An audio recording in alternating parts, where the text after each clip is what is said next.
Hello, welcome to the Type 3 Enneagram video. I have some lovely Type 3s that I'm so excited to interview here in a moment, but before we start, I want to go ahead and give you an insight into what it means to be a Type 3. Type 3s are called the achiever or the performer, and they are a part of the heart or feeling triad.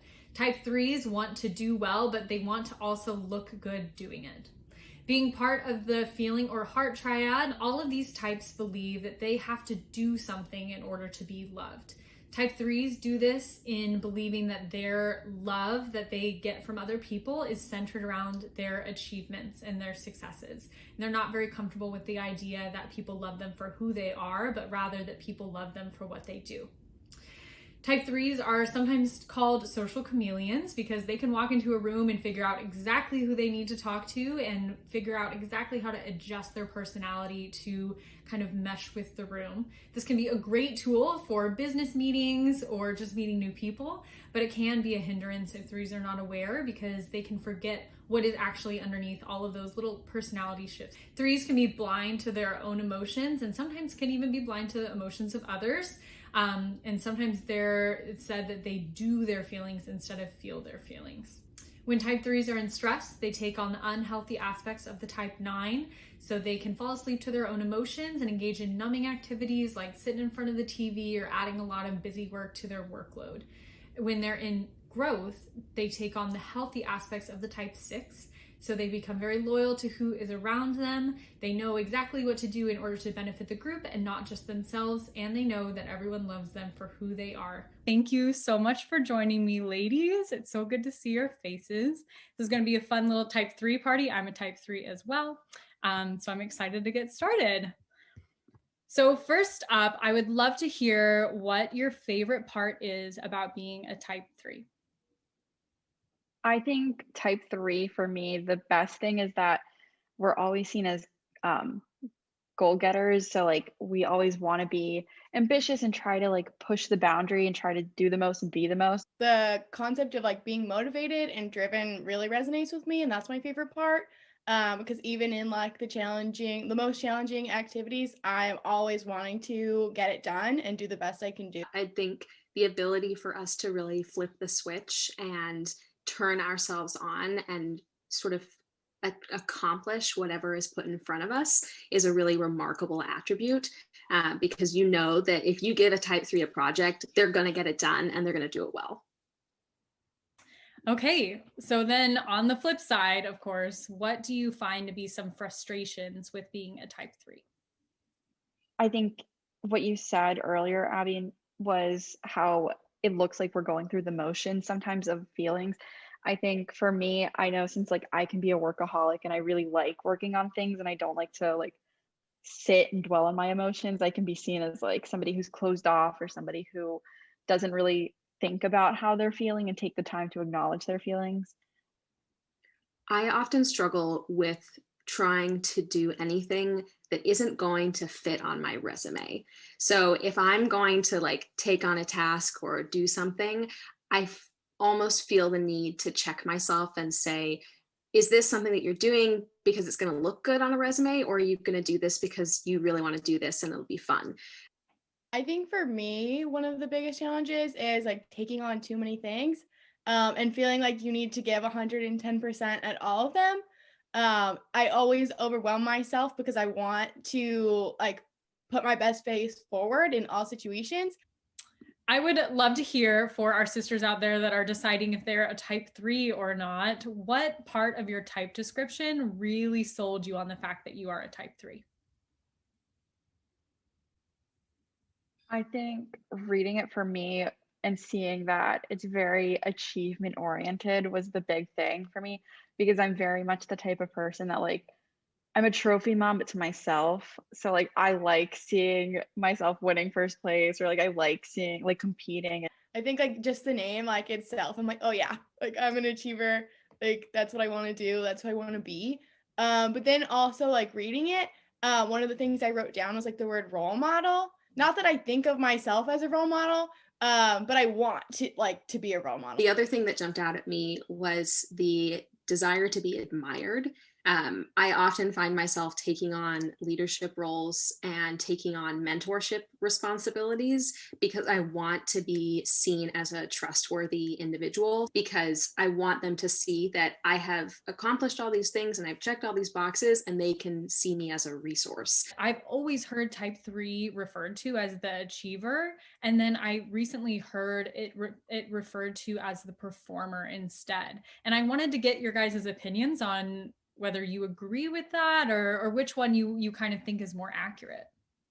I had never heard performer until you had mentioned it, Abby. And then I went and looked it up, and like I kind of immediately got defensive about like being called performer. But then like when I took a second to like self-reflect, I definitely could see where they're coming from. But I almost think like the term performer like captures some of those like unhealthy traits and like that negative mindset that is like an unhealthy 3. And I kind of resonate more with achiever because like that's where I'm always striving to do. I feel differently. I really identify with the performer aspect, but I think that has a lot to do with my performance background. You know, growing up in a lot of the performing arts, I have always been a performer. Performing means that I have put in the work and the effort behind the scenes to practice and develop whatever skill I am going to be presenting. So I really feel that the performer suits who I am as a 3 and what it means to be a performer with all the work that goes on to get there. Well, then for Emma and Kelly, I would love to hear how you think your 4-wing impacts kind of the pushing your emotions to the side of the 3, whereas the 4 is a very emotional type. I more think about like me in like the professional sense of the number 4, who's like very professional and more like introverted than some type 3s. Like I definitely, and maybe this goes along with the feelings, like I definitely like internally process a lot. And also the 4 is more creative. Like 3-wing 4 really makes sense for me why like my creative side and my like achiever side like kind of mesh together. I have 2 degrees, which to me is a very like type 3 thing. Like, oh, I'm going to achieve twice. Mm-hmm. But the thing that makes me a wing 4 is that one of my degrees is in dance. I resonate with that so hard, Emma. I have 2 degrees, and my second one I picked was like the tiniest major I could find. Okay, great. Well, that leads really well into our next question. So type 3s are often known as being workaholics, and being a type 3 really lends itself to being involved at work. So how do you think, being a type 3 has shaped the career paths that you all have chosen or are going to be starting soon?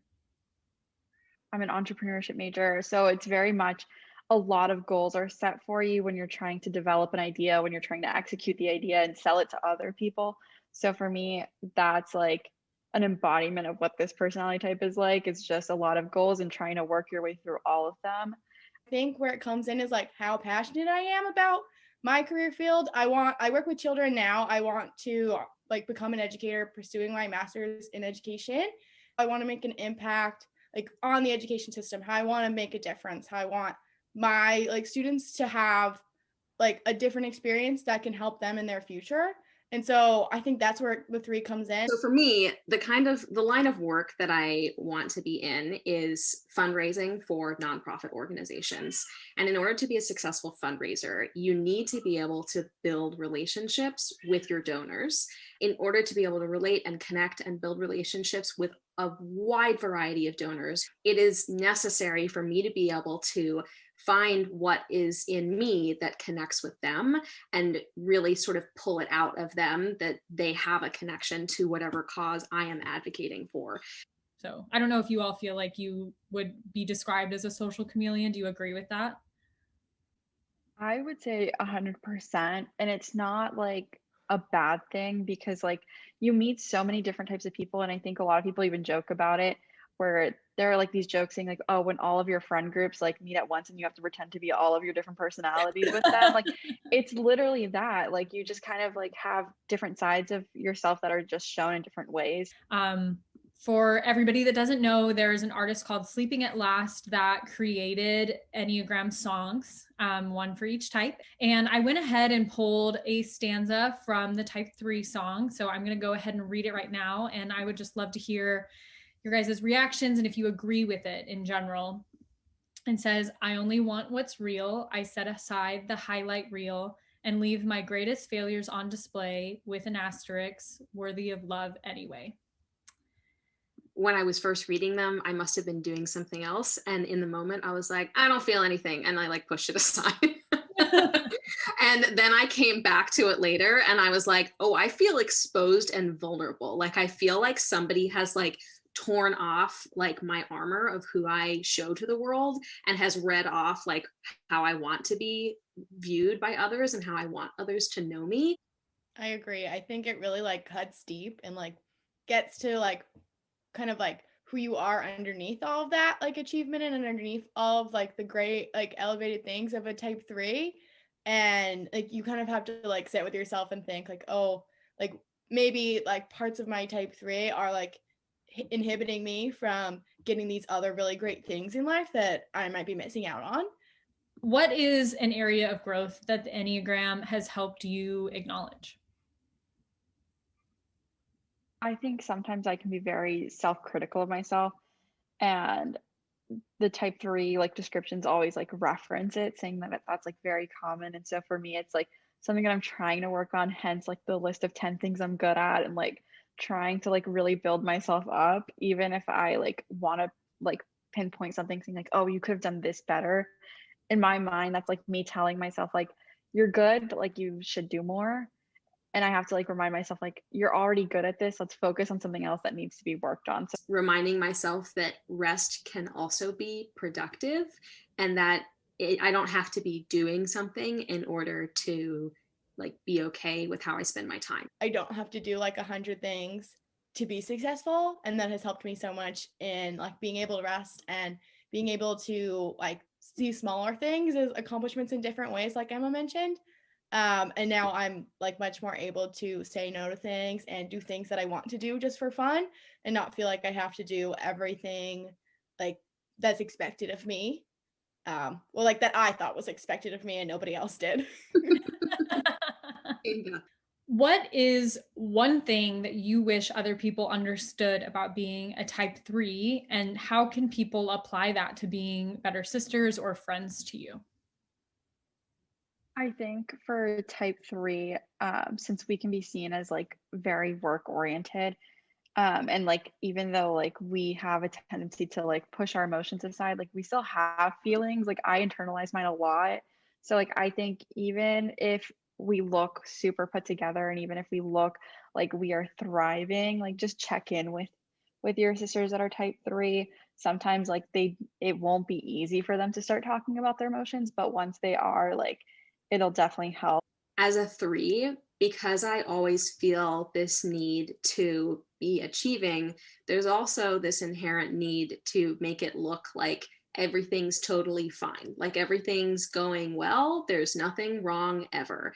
Be vulnerable, which I think is a really hard thing to do as a 3, because we're so oriented towards, well, look at my great resume, look at all these things I've accomplished and achieved, but we rarely take the time to talk about how we're actually feeling, or talking about when things aren't going well, or we feel like we've taken on too much. Like in chapter, like maybe you're on executive council and you want to be seen as like the leader and you want to be seen as put together, but then like you might be going through a lot.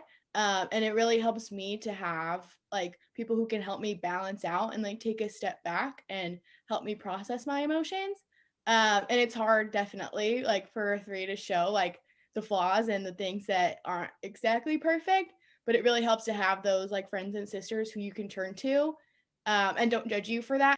When you do give compliments or do give those words of affirmation, having them be more centered around who the person actually is, like more focusing on what's in their heart rather than specifically what they did, just because that can kind of turn into that very cyclical, like I need to show these beautiful things so that way people are impressed, so that way they tell me they're impressed. Great. Okay, well, thank you so much, so much for sitting down. This was really fun to have a little 3 party, as I've been saying. You all are wonderful. I'm grateful to have you as my sisters, and hope you have a good night.